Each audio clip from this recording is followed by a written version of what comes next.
ಇನ್ನು ಧರ್ಮಸ್ಥಳ ಪ್ರಕರಣ ದಿನಕ್ಕೊಂದು ತಿರುವನ್ನ ಪಡೆದುಕೊಳ್ತಾ ಇದೆ. ಎಸ್ಐಟಿ ತಂಡ ತನಿಖೆಯನ್ನ ಮತ್ತಷ್ಟು ಚುರುಕುಗೊಳಿಸಿದೆ. ಈ ಸಂದರ್ಭದಲ್ಲಿ ಬುರುಡೆ ಮ್ಯಾನ್ಗೆ ಹಣ ನೀಡಿರುವ ಅಂಶ ಬಯಲಾಗಿದೆ.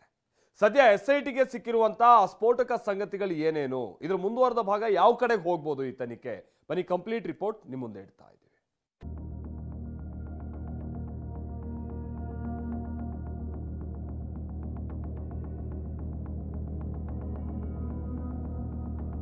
ಬುರುಡೆ ಚಿನ್ನಯ್ಯಗೆ 2 ಲಕ್ಷ ಹಣ ಕೊಟ್ಟು ಟ್ರ್ಯಾಪ್ ಮಾಡಿದ್ರ. ಸುಪ್ರೀಂ ಕೋರ್ಟ್ ಕದ ತಟ್ಟಲು ಸಂಚು ರೂಪಿಸಿದ್ದ ಗ್ಯಾಂಗ್. ಬುರುಡೆ ಪ್ರಕರಣದ ಹಿಂದೆ ಪಕ್ಕಾ ಪ್ರೀ ಪ್ಲಾನ್ ಮಾಡಿದ್ದ ಗ್ಯಾಂಗ್ ನ ಒಂದೊಂದೇ ಮಸಲತ್ತು ಬಯಲಾಗ್ತಿದೆ. ಧರ್ಮಸ್ಥಳ ತೊರೆದು ತಮಿಳುನಾಡಿನ ಸತ್ಯಮಂಗಲಂನ ಕೆಂಜನೂರಿನಲ್ಲಿದ್ದ ಚಿನ್ನಯ್ಯನಿಗೆ 2 ಲಕ್ಷ ಹಣ ನೀಡಿ ಗ್ಯಾಂಗ್ ಟ್ರ್ಯಾಪ್ ಮಾಡ್ತಾ ಅನ್ನೋ ಬಗ್ಗೆ ಸಂಶಯ ಮೂಡಿದೆ. ಇಷ್ಟಕ್ಕೂ ಚಿನ್ನಯ್ಯ 2 ಲಕ್ಷ ಹಣ ನೀಡಿ ಮನೆಯೊಂದನ್ನ ಲೀಸ್ಗೆ ಹಾಕಿಕೊಂಡಿದ್ದ. 2ನೇ ಪತ್ನಿ ಮಕ್ಕಳ ಜೊತೆ ವಾಸವಿದ್ದ. ಕೂಲಿ ನಾಲಿ ಮಾಡಿ ಹೊಟ್ಟೆ ತುಂಬಿಸಿಕೊಳ್ತಿದ್ದ. ತಾನಿದ್ದ ಮನೆಯ ಲೀಸ್ ಮುಂದುವರಿಸಲು ಮಾಲೀಕ 4 ಲಕ್ಷ ಹಣ ಕೇಳಿದ್ನಂತೆ. ಚಿನ್ನಯ್ಯನ ಆರ್ಥಿಕ ಸಂಕಷ್ಟವನ್ನೇ ಎನ್ಕ್ಯಾಶ್ ಮಾಡಿಕೊಂಡ ಗ್ಯಾಂಗ್ 2 ಲಕ್ಷ ಹಣ ನೀಡಿ ಚಿನ್ನಯ್ಯನನ್ನ ಟ್ರ್ಯಾಪ್ ಮಾಡಿದ ಬಗ್ಗೆ ಸುಳಿವು ಸಿಕ್ಕಿದೆ. ಇದೀಗ ಎಸ್ಐಟಿ ಚಿನ್ನಯ್ಯ 2ನೇ ಪತ್ನಿಯ ಬ್ಯಾಂಕ್ ಖಾತೆಯನ್ನ ಜಾಲಾಡ್ತಿದೆ. ಚಿನ್ನಯ್ಯಗೆ ಹಂತ ಹಂತವಾಗಿ 3-4 ಲಕ್ಷದವರೆಗೆ ಹಣ ಸಂದಾಯ ಮಾಡಿರುವ ಸಾಧ್ಯತೆ ಇದೆ.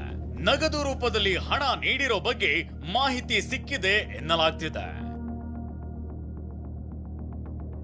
ಈ ನಡುವೆ ಎಸ್ಐಟಿ ಅಧಿಕಾರಿಗಳು ಚಿನ್ನಯ್ಯ ಅಣ್ಣ ತಾನಾಸಿ ಪುತ್ರನನ್ನು ವಿಚಾರಣೆಗೆ ಒಳಪಡಿಸಿದ್ರು. ಮೈಸೂರಿನಲ್ಲಿ ವಾಸವಾಗಿರುವ ಪುರುಷೋತ್ತಮ್ ಬಳಿ ಒಂದಿಷ್ಟು ಮಾಹಿತಿಯನ್ನ ಸಂಗ್ರಹಿಸಿದ್ದಾರೆ. ಇದಿಷ್ಟೇ ಅಲ್ಲ, ಬುರುಡೆ ಗ್ಯಾಂಗ್ ಜೊತೆ ಚಿನ್ನಯ್ಯ ಹಾಗೂ ಸುಜಾತಾ ಭಟ್ ದೆಹಲಿಗೆ ಹೋಗಿದ್ದ ಬಗ್ಗೆ ಮಾಹಿತಿ ಸಿಕ್ಕಿದೆ. ದೇಶದ ಗಮನ ಸೆಳೆಯಲು ನೇರವಾಗಿ ಸುಪ್ರೀಂ ಕೋರ್ಟ್ ನಲ್ಲಿ ದೂರು ನೀಡಲು ಪ್ಲಾನ್ ಮಾಡಿದ್ರಂತೆ. ಆದ್ರೆ ತಾಂತ್ರಿಕ ಕಾರಣಗಳಿಂದ ಅದು ಸಾಧ್ಯವಾಗಿಲ್ಲ ಎನ್ನಲಾಗಿದೆ. ಇತ್ತ ಚಿನ್ನಯ್ಯ ಜೊತೆ ಸುಜಾತಾ ಭಟ್ರನ್ನು ಎಸ್ಐಟಿ ತೀವ್ರ ವಿಚಾರಣೆ ಮಾಡ್ತಿದೆ. ಇವತ್ತು 5 ಗಂಟೆಗೂ ಹೆಚ್ಚು ಕಾಲ ಕಚೇರಿಯಲ್ಲೇ ಇದ್ದ ತನಿಖಾಧಿಕಾರಿ ಪ್ರಣವ್ ಮಹಂತಿ ಸುಜಾತಾ ಭಟ್ ಚಿನ್ನಯ್ಯರನ್ನ ವಿಚಾರಣೆ ಮಾಡಿದ್ರು. ಒಂದ್ ಕಡೆ ಎಸ್ಐಟಿ ಸುಜಾತಾ ಭಟ್ ಬೆನ್ನ ಹಿಂದಿನ ಕಾಣದ ಕೈಗಳ ಬಗ್ಗೆ ಜಾಲಾಡ್ತಿದ್ರೆ, ಇತ್ತ ಸುಜಾತಾ ಭಟ್ ಮೇಲಾಗುತ್ತಿರುವ ಮಾನಸಿಕ ಕಿರುಕುಳ ಮಿತಿ ಮೀರಿದೆ ಅಂತ ರಾಜ್ಯ ಮಹಿಳಾ ಆಯೋಗದ ಅಧ್ಯಕ್ಷೆ ನಾಗಲಕ್ಷ್ಮಿ ಚೌಧರಿ ಟ್ವೀಟ್ ಮಾಡಿದ್ದಾರೆ. ಇನ್ನು ಮೊನ್ನೆ ಚಿನ್ನಯ್ಯನ ಕರೆತಂದು ಮನೆಯಲ್ಲಿ ದಾಳಿ ವೇಳೆ ನಾಪತ್ತೆಯಾಗಿದ್ದ ತಿಮರೋಡಿ ಇವತ್ತು ಬೆಳ್ತಂಗಡಿ ಪೊಲೀಸ್ ಠಾಣೆ ಮುಂದೆ ಪ್ರತ್ಯಕ್ಷವಾಗಿದ್ರು. ಬುರುಡೆ ಚಿನ್ನಯ್ಯ ಬರ್ತಿದ್ದ ಕಿಯಾ ಕಾರಿನಲ್ಲಿ ತಿಮರೋಡಿ ಎಂಟ್ರಿ ಕೊಟ್ರು. ತಿಮರೋಡಿ ಸೇರಿದಂತೆ 36 ಜನರ ಗಡಿಪಾರಿಗೆ ಆದೇಶ ಮಾಡಲಾಗಿತ್ತು. ಈ ಸಂಬಂಧ ಇವತ್ತು ವಿಚಾರಣೆಗೆ ಹಾಜರಾಗಿದ್ರು. ಹೆಣಗಳನ್ನ ಹೂಳುವಾಗ ಅಕ್ರಮ ನಡೆದಿದೆ ಎಂದ ಮಠಣ್ಣನವ. ಇನ್ನಿವತ್ತು ಎಸ್ಐಟಿ ಕಚೇರಿಗೆ ಗಿರೀಶ್ ಮಟ್ಟಣ್ಣನವರ್ ಬಂದಿದ್ರು. ವಿಷಯ ಅಂದ್ರೆ ಬುರುಡೆ ಕೇಸ್ಗೆ ಸಂಬಂಧಿಸಿದಂತೆ ನನ್ನ ಬಳಿ ಹಲವು ದಾಖಲೆಗಳು ಇದೆ ಅಂತ ಎಸ್ಐಟಿಗೆ ಇಮೇಲ್ ಮಾಡಿದ್ರು. ಹೀಗಾಗಿ ಅಧಿಕಾರಿಗಳು ನೋಟಿಸ್ ಕೊಟ್ಟಿದ್ರು. ಇಂದು ವಿಚಾರಣೆಗೆ ಹಾಜರಾದ ಗಿರೀಶ್ ಮಟ್ಟಣ್ಣನವರ್ ಪೆನ್ ಡ್ರೈವ್ ಸೇರಿದಂತೆ ಹಲವು ದಾಖಲೆಗಳನ್ನ ನೀಡಿದ್ದಾರೆ. ಬಳಿಕ ಮಾತನಾಡಿದ ಗಿರೀಶ್ ಮಟ್ಟಣ್ಣನವರ್ ಹೆಣ ಹೂಳಿರೋದ್ರಲ್ಲಿ ಅಕ್ರಮ ನಡೆದಿದೆ ಅಂತ ಆರೋಪಿಸಿದ್ದಾರೆ. ಹೆಣಗಳನ್ನು ಹೂತು ಹಾಕುವಲ್ಲಿ ಯಾವ ರೀತಿ ಅಕ್ರಮಗಳು ನಡೀತಾ ಇದೆ, ವಿತ್ 1 by 1 ಡಾಕ್ಯುಮೆಂಟ್, ಒಂದೊಂದು ಪೇಜ್ ಒಂದೊಂದು ಪುಟ ಸಹಿ ಹೆಂಗೆ ಫೋರ್ಜರಿ ಮಾಡಿದ್ದಾರೆ, ಫೋರ್ಜಡ್ ಮಾಡಿದ್ದಾರೆ.